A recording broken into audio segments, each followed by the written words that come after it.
Presents by Unique Films.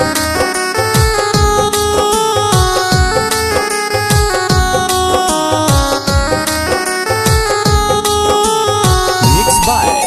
Happy Digital Recording Studio, Chanpatia.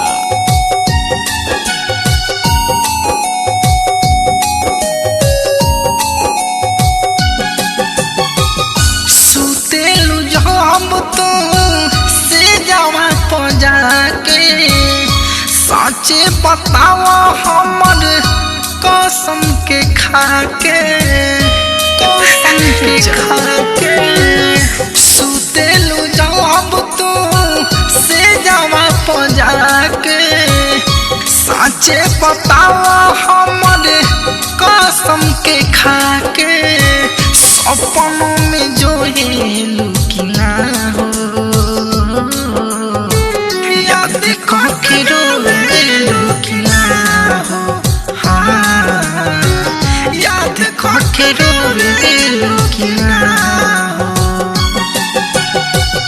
सुतेलू जब तू से जमा पजा के साचे बतावा हमर कसम के खा के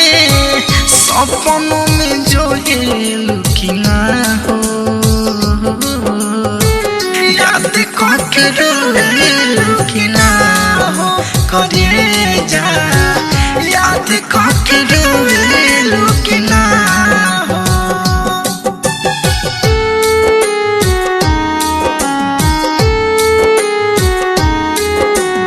Presents by Unique Films.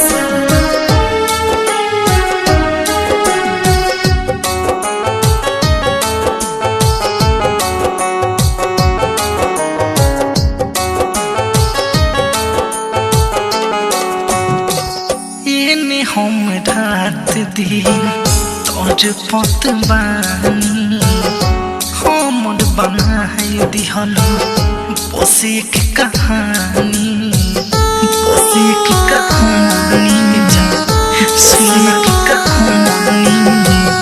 एने हम रात दिन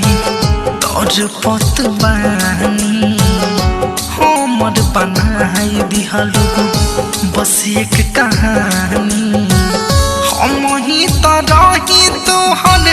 पागल दीवाना फिर हो खतारू काहे इतना बेगाना हमके कब खोजेलू कि ना हो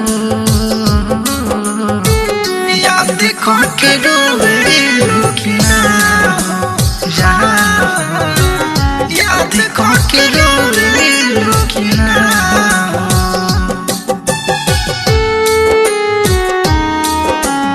Presents by Unique Films.